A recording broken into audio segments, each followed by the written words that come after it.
দেশে কোনো ঠাঁই দিতে চাই না। আমরা চাঁদাবাজি মুক্ত রিক্সা চালাইতে চাই, আমরা সিন্ডিকেট মুক্ত রিক্সা চালাইতে চাই। বেরোজগার রিক্সাদার এই ভিত্তিতে রেজিস্ট্রেশন দিতে হইব, বেরোজগার রিক্সাদার এই ভিত্তিতে রেজিস্ট্রেশন দিতে হইব এবং প্রত্যেকটা ওয়ার্ডে তার জনসংখ্যার ভিত্তিতে রিক্সাকে লাইসেন্স দেওয়া লাগবে। সরকারিভাবে 2 ধরনের অটোরিক্সা ডিজাইন করে দেওয়া লাগবে, যেটাতে 3 থেকে 4 জন যেতে পারবে, আরেকটাতে 6 জন যেতে পারবে। কারণ আমরা এই রিক্সাগুলি না হলে আমাদের শহর ওইভাবে ডিজাইন করা হয় নাই, আমাদের দেশ ওইভাবে তৈরি করা হয় নাই।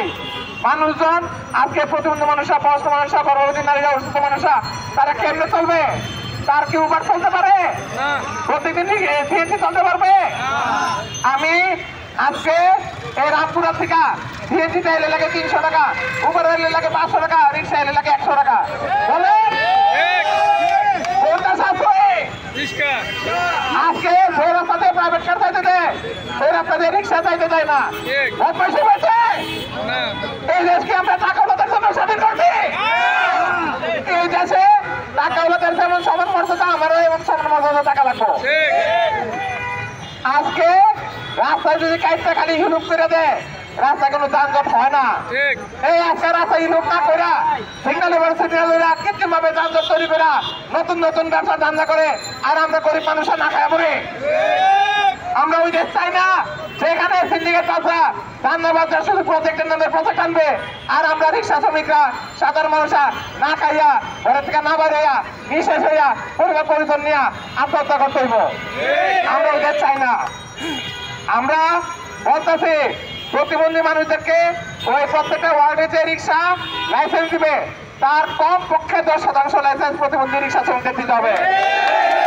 এটা শুধু ঢাকা শহরে না, সকল পৌরসভায়, সকল উপজেলায়, সকল ইউনিয়ন পরিষদে এবং সকল জায়গায় 10% রিক্সা প্রতিবন্ধী মানুষ যে রিক্সা চালাবে কেবল তার নামে রেজিস্ট্রেশন দিতে হবে। আমরা কোনো মহাজনী চাই না। আমরা হাসিনার থেকে মুক্ত হয়েছে তেমন মহাজনের কাছ থেকে মুক্ত হবো ইনশাল্লাহ। আমরা এই দেশে কোর্টের মাধ্যমে এই সমস্ত 2 নম্বরই রায় আমরা চাই না। এটা একটা সামাজিক সমস্যা, এটা সংগঠনের সাথে আমাদের শ্রমিকদের সাথে কথা বললা, বিচারকদের সাথে একসাথে মিলে কথা বললা, তারপর সমাধান করা রাখবো। যদি আমাদেরকে ছাড়া এই সমস্যা সমাধানের চেষ্টা করা হয় তাহলে বাংলাদেশে দরকার আবার আগুন জ্বালাবো। আমরা ঘরে বসে মরবো না, রাস্তা বাইরে মরবো। আজকে 3 ডিসেম্বর, আজকে আন্তর্জাতিক প্রতিবন্ধী ব্যক্তি দিবসের প্রতিবদ্ধ বিষয় হচ্ছে প্রতিবন্ধী মানুষের নেতৃত্ব এবং প্রতিনিধিত্ব টেকসই এবং একটা একীভূত সমাজ করবে, ইনক্লুসিভ সোসাইটি করবে। আজকে এই আপনার একীভূত সমাজ করার জন্য আজকে যে কথা বলা হচ্ছে প্রতিবন্ধী মানুষ ছাড়া দেব, তাহলে তারা আমার সিদ্ধান্ত আমারে ছাড়া নেয়। এই আপনি জাগরণ প্রতিবন্ধী কল্যাণ সংস্থা, প্রতিবন্ধী কল্যাণ সংস্থা কোনোভাবেই তাদের পরামর্শ ছাড়া রিক্সার যাতে কোনো সিদ্ধান্ত না হতে পারে সাংবাদিক ভাইদেরকে এই বিষয়ে আহ্বান জানাইতেছি। 1 নম্বর। 2 নম্বর দাবি, আমরা যে 13 দফা দাবি বলছি, এই 13 দফা দাবির প্রত্যেকটা দাবি সুষ্ঠুভাবে বিতরণ করতে হবে। সমাজ কল্যাণ মন্ত্রণালয় থেকে প্রত্যেক রিক্সা অটো শ্রমিকদেরকে লিথিয়াম ব্যাটারি কেনার লেখা বিনা সুদে ঋণ দেওয়া লাগবে। আমাদের প্রতিবন্ধী রিক্সা শ্রমিক ভাইদেরকে ইন্স্যুরেন্সের ব্যবস্থায় আনতে হবে, যাতে তারা দুর্ঘটনা অথবা স্বাস্থ্য সমস্যার জন্য তারা ইন্স্যুরেন্স কভারেজ পাইতে পারে। তাই আমরা টাকা দিয়ে চলতে চাই, আমরা ভিক্ষুক হইতে চাই না। কিন্তু আমাদেরকে যদি ভিক্ষার থেকে ঠেলা দিতে চায় তাহলে আমরা এটাও প্রতিহত করতে চাই। আমরা এই আওয়ামী সরকারের আমলে অত্যাচারিত হয়েছি। আমরা শাহবাগ, গাবতলী, মিরপুর, যাত্রাবাড়ি, শ্যামপুর, লালবাগ কত জায়গায় আমরা অত্যাচারিত হয়েছি, কোনো সীমা পরিসীমা নাই।